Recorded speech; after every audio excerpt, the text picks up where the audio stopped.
All right, Tuesday, November 3rd. Hope everyone voted. There we go, that's my political talk. So, what we have going on today is a wonderful, starting off with boom rolling times 3 rounds for the assault bike penalty. Okay, cool, easy enough. If you get 102 meters, you have 2 calories to do on the assault bike. Then we have 3 rounds each, so 3 rounds, starting with 3 each side with a 5-second hold at the top range and 90-90 hip internal rotation liftoff. So, I have a video of this, friends, coaches, members. Watch this video, please. We're in that 90-90 hip on our on the ground here, making sure that our hips do stay straight with that 90-90, meaning the knee and the hip and all that jazz, and we're having that back leg lift off. It's harder than it looks. If being straight upright, you're unable to do it, think about hinging forward while still keeping that midline tension and having your hands in front of you to help lift off that back foot. Cool.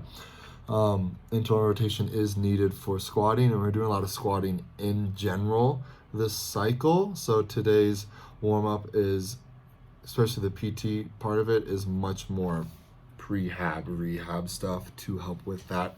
So all of this is going to help with later days in the week. Then we have a 5 cal assault bike burst.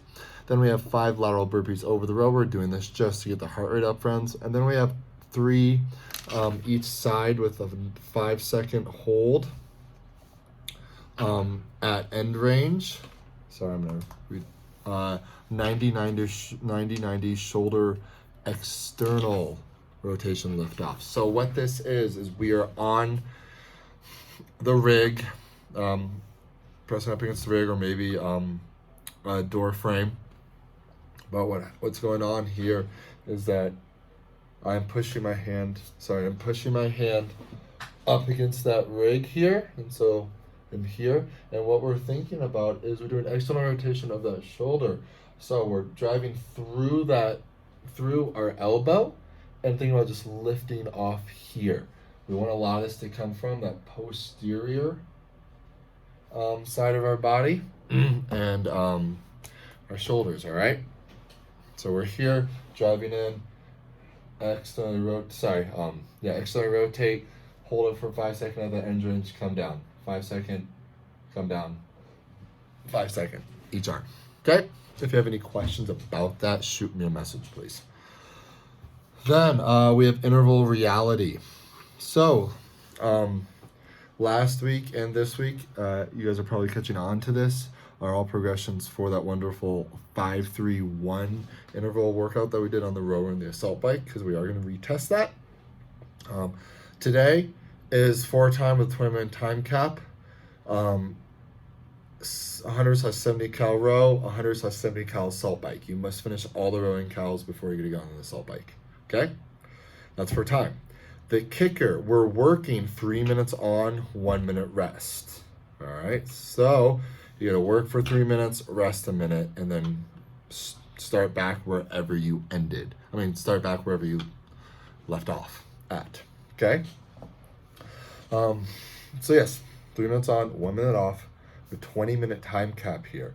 So how are you keeping track of time? It's whatever is on the clock. So coaches, do not put that clock as intervals of 3 minutes on, 1 minute off, because I want the total time on the clock.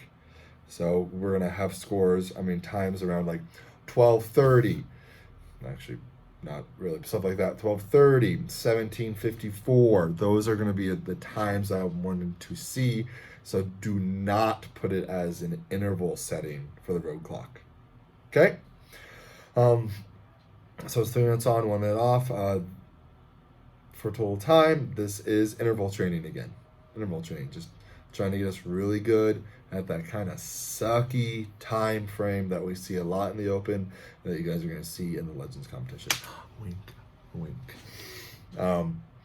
Proper rowing, making sure we're extending the legs, opening the hip up a little bit, and pulling the arms to the sternum, and on the way back, we extend those arms, close the hip a little bit, bend the knees.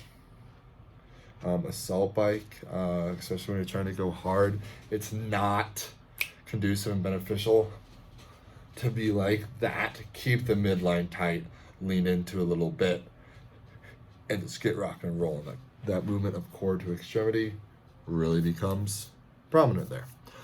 If you guys have any questions, let me know. Interval time. Ian out.